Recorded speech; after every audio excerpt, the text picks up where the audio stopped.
Whenever you like, sir. The United States has been a global superpower, global military superpower for decades, but recently has begun to show cracks in its army. In 2017, 4 U.S. naval ships were damaged by not enemy attacks, but by collisions which were due at least in part of their own impulsions. For this reason, for my partner and I stand resolved that the military is not prepared for future military threats.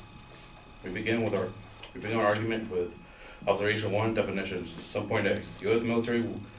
We have defined the U.S. military as the armed forces charged with the defense of the United States. Subpoint B. Prepared. To be prepared, all branches of the military must be at their maximum potential, well funded and well trained. They do not necessarily able to win. Subpoint C. Future threats. We have defined the future threats as the entity, foreign or domestic, which threatens to harm the United States. Observation 2. Criteria. We will now establish the criteria for military readiness. We believe that one of the most two important criteria which must be met for our military must be prepared are that it will be well funded and well trained. Subpoint A.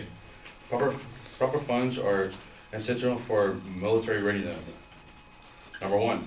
The U.S. military must be well funded so that it can concurrently pay its troops and buy the latest weapons and technology and properly maintain equipment. 2. An example for our country's history is Confederate lack of funding during the Civil War. By the end of the war, they were running short on food, clothing, and weapons, which would help the Confederates defeat, which led to Confederate defeat. So point B, properly trained armed forces are necessary for the military's readiness.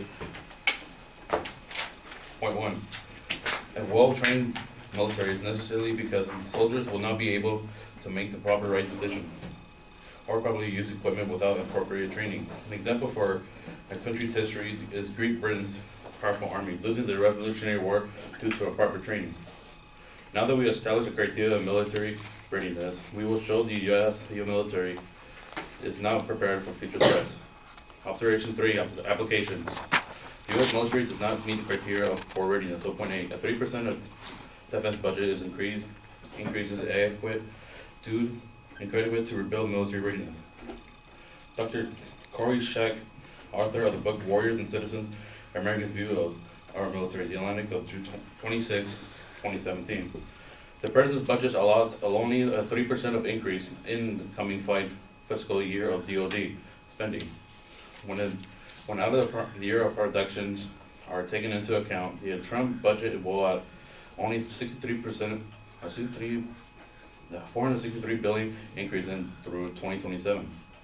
Despite the political grandstanding about the historic size of the increase and a pledge to rebuild America's armed forces, that is a very modest bump, probably inadequate even to rebuild current readiness shortfalls. Subpoint B, increase deployment as a result as in declining shipping conditions and training time. The U.S. Government Accountability Office non-participating agency which investigates federal spending. U.S. Government Accountability Office reports September 19th, 2017. In 2016, the Navy extended the deployments of Harry S. Truman and Theodore Roosevelt, carried strike groups to 8 and 8.5 months respectively. In addition, the Navy had a shorten, eliminate, or defer training and maintenance periods to support these high deployment areas. These decisions will have to build the ship conditions to across the fleet and increase the amount of time required of shipyards to complete maintenance of these ships. Lengthened maintenance periods in turn compress the time of the ships that are available for training and operations. Wait, okay, one. Your time is up, so I now stand open. I stand open for trial for cross-examinations.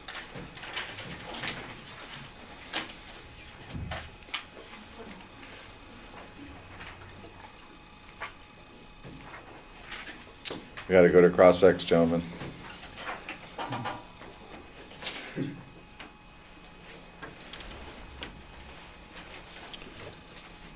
So first I want to go to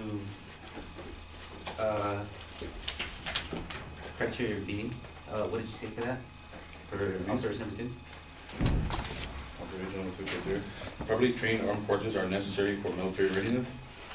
Okay. And then for your for the quote about the percentage, the 3% increase percentage, so what is that 3% going towards and why isn't it adequate? So we build America's Armed Forces, the one you said before, and the 3% is from the fiscal of the DoD spending. From the, could you repeat that? Well, the first question you asked was if the 3% is spending increase went from the DoD spending. Then the money that you try to use, the 6.3 is to be armed with American forces. So what do they need money for now, other than the 3% again? To rebuild the modest America's armed forces But in what respect? for the shortfalls of the readiness. But in what terms? What is readiness in that scenario? To rebuild To rebuild what? the armed forces In what manner? during the historic, for political understanding about the historic. But in what standing do they want to rebuild readiness? The shortfalls. What shortfalls are there? The quote just said that 3% was too minuscule to actually dramatically increase it. But what are the shortcomings right now, other than, just Time.